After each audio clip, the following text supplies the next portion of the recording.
We got some Miami Dolphins injury news to break down on the channel. One being very positive, one being very negative. But either way, we do have to talk about what happened after Week 8 against the Arizona Cardinals. And we will start the show with the bad news, finish on the good news, because the negative news is on Bradley Chubb as he remains on the Dolphins' PUP list, still recovering from that torn ACL he suffered late last year against the Baltimore Ravens. And before we jump into the update on Bradley Chubb, make sure you are subscribed to the channel. I know the season has not gone as expected for Miami, but we are still going to be here breaking down the Dolphins on a daily basis, sometimes multiple times a day with weekly live shows as well. The goal is 50 new subscribers on this channel or on this video, so hit that sub button and join the channel.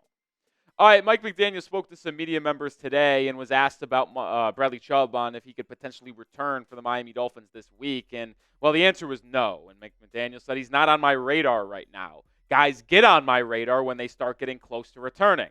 That's the part that is important here. I wasn't expecting him as of yet, and he's going to continue to try to work to get back sooner rather than later. And when he says that he's not even on his radar and people only get on his radar when they're close to returning, that means Mike McDaniel isn't even thinking about having Bradley Chubb on this defense anytime close to soon. And this is a disaster for Miami. It's the last thing they need. They need a alpha dog alongside this defensive line to generate pressure on opposing quarterbacks if they have any clue and any hope to try to turn around this season. And the Dolphins' defense, for the most part, has been adequate, above average. And outside of the game against Arizona and really in Week 2 against Buffalo, so the other 5 games Miami have played, they've been very, very good. But you saw yesterday against the Cardinals how flawed this defensive line is in their ability to get after the quarterback. And when you look at the macro side of things for Miami's defense this season, in terms of generating pass rush, it's disturbing. It isn't good. I know they've played one less game than most teams in the National Football League, but they are tied for second to last, tied for 31st in total sacks with 9 through the first 7 games. 42 pressures, which is tied for 28.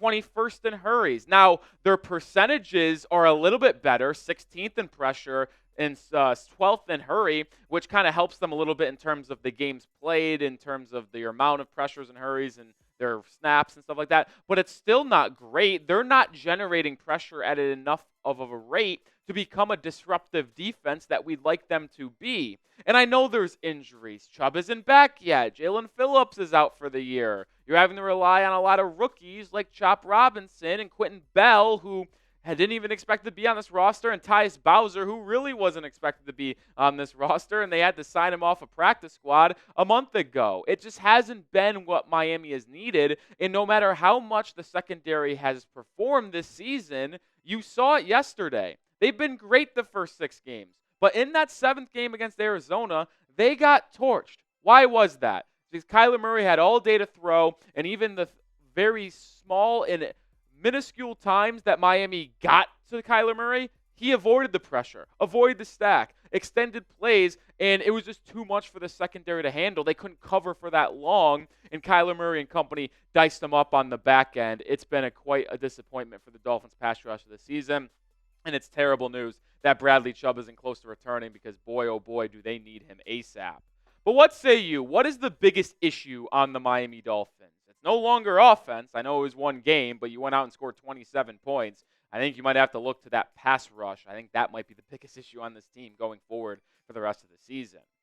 And I want to continue to look at some of the numbers here because when you look specifically at the edge rushers, and this is just very specific to them, so no interior defensive linemen, no linebackers are included in this, but the Dolphins outside linebackers, the edge group, have just 6 pressures and no sacks in their last 85 pass rush snaps. And I get it. It is difficult to bring down Kyler Murray with his agility, elusiveness, and quick movements. I get it's hard to bring down Anthony Richardson the week prior because he's mobile. He's a big-bodied guy built like Cam Newton who just kind of shrugs off some pass rushers at times.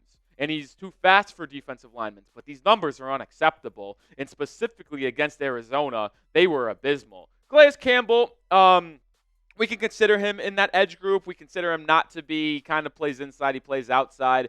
He's been your best defensive lineman all year, though, and he was okay against Arizona. But you see the rest of these edge rushers, your top 3 guys in terms of snaps, Chop, Agba, Bowser, not good. Now, Chop Robinson, in some positive notes, had his best game as a professional yesterday, generating 3 pressures, had a 7.7% win rate, but was not able to bring down Kyler Murray at any juncture in this game. Had a couple good plays in the run game as well, but Emmanuel Ogbah and Tyus Bowser played terrible. No pressures for Bowser in 11 snaps. Only 1 for Ogbah, and both of them possessed a 0% win rate. It was just terrible for this Dolphins edge group. And you're just not getting home. We mentioned it. I know they've played one less game than everyone else, but that's not going to make up only having 9 sacks. If they played one more game, they'd probably only have 11, 12 sacks, and that would still rank in the bottom 10 in the National Football League. You aren't getting home when you're bringing 4. You need to blitz more. And this is the one gripe I have with Anthony Weaver, is that he's only exactly in the middle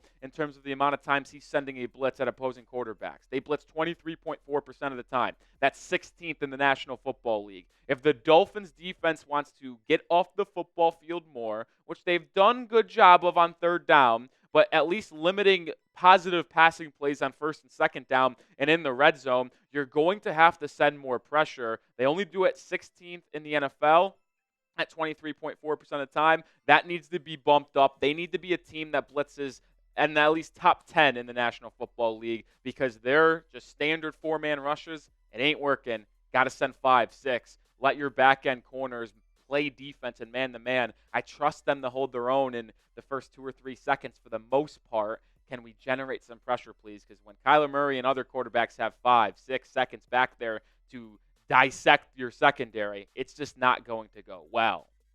You know what will go well? When you get your tickets at GameTime. The best way to get your tickets, whether you want to go see the Dolphins in a live sporting event, any other team playing a live event, or if you just want to go enjoy a comedy show, concert, doesn't matter. GameTime is the best way to get your tickets. They have so many great features, one of them being GameTime Picks. It's a new feature they've rolled out over the past couple of months or so, and it filters out the fluff to show you only incredible great deals on great seats, so you don't have to waste time searching through thousands of tickets. Other features like a panoramic view. See your seat in the app before you buy. You'll not be behind a stanchion, a pole. You'll get to see exactly what you will be looking at when you're in the actual venue. It is one of my favorite features that they have. All-in pricing is another one. Shows you the total price of your ticket up front rather than getting blindsided by fees at checkout. And they have a great deal for all the Dolphins fans at home. When you download the app, create an account, use code CHATSPORTS to get $20 off your first purchase. Terms apply, first purchase only.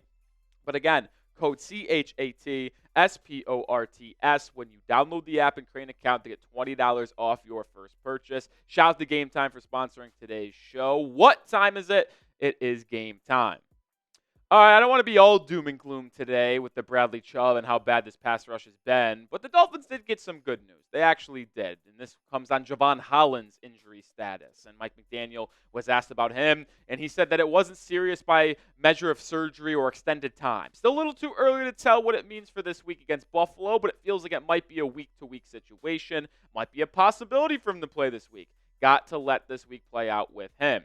And if you're wondering what happened with Jevon Holland, I actually don't even know. I just remember seeing in the second quarter of the game against Arizona yesterday that he left the game and was questionable to return with a knee injury and then was ruled out during halftime or the early third quarter. And knee injuries can be scary, especially when we didn't see a contact or anything like that. The replay was never shown where the injury was sustained, so you automatically just think the worst could be coming for the young safety who's set to be a free agent this upcoming season. Now, I did expect some positive news coming out today because yesterday after the game, you see the timestamp right there, 6:20, coming after the game just one or a couple hours after, he tweeted out that said, "We good." And I know he's not talking about the Miami Dolphins because they're 2-5. He's talking about his knee injury and the fact that he is going to be back relatively sooner rather than later and didn't have to have surgery to keep him out 2 months or realistically the end of the season. And this is big time for Miami because Jordan Poyer has not been that good this season.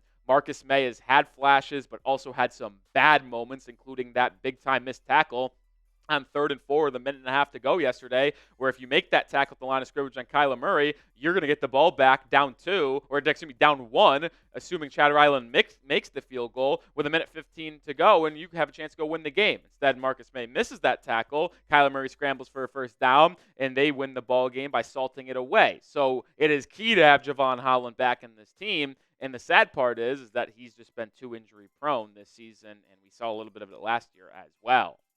We want Javon Holland back sooner rather than later to form that tandem on the back end of Poyer and Holland. So make sure you spam number 8, his jersey number, to show Javon Holland some love. Wish him a speedy recovery. Go get active in the comment section. And it will be necessary. And as they continue to progress further into the season, the players are saying the right things in the media, that they're positive. They believe they can turn the ship around. Listen, it's tough. You got 10 games left. You have to go 8-2. It's simple as that, folks. You got to go 8-2. Why is it 8-2? Well, they're 2-5. 8-2 gets you a 10-7 record. I doubt 9-8 would get you in. So if you believe you can make the playoffs, you gotta have to go 8-2 in your last 10 games. Is it possible? Sure, we've seen Miami do that in the past, but it's kind of hard for me to believe that. And you saw the numbers just on screen a second ago. The Cardinals dominated you over the middle of the field with Trey McBride. 9 receptions, 124 yards. Like, he cooked you. He cooked your linebackers. He cooked your safeties. Got Jordan Poyer on a corner route in a big-time situation. We can talk about David Long Jr., and I might actually have a full conversation about David Long Jr. on a video over the next couple of days, because he is set to be a free agent this year, and I think we're probably going to have to let him go because he has been absolutely abysmal this season. He was a large part in why Trey McBride dominated the Miami Dolphins. But it's a mixture of your linebackers, mixture of your safeties. And Javon Holland could have helped at least preserve your secondary in the second half and not let Trey McBride run wild, because he is better than any other safety you have back there. That is for sure. So getting Javon Holland back sooner rather than later is very important if you want to win football games. But also, there's another angle to this as well, is with the trade deadline happening next Tuesday on November 5th, Holland is set to be a free agent, like we said. What if a team come calling for Holland and they want to offer a 3rd, 4th round pick for Holland dependent on his injury? Well, it's a good thing that his injury might not be as severe, so you can potentially still swing a trade for Holland if you do not feel confident in re-signing him this upcoming March. Well, we will have you covered on everything over the next 11 or 10 days, however long it is until the trade deadline, because there's going to be a lot of rumors surrounding this Dolphins team. Will they sell? Will they acquire anyone? Well, if anything happens or any rumors pop up, we will have you covered. Make sure you subscribe. We're dropping content on the daily basis, and we'll see you tomorrow with probably another video and a live show tomorrow at 5 p.m. Eastern Time, so join us then.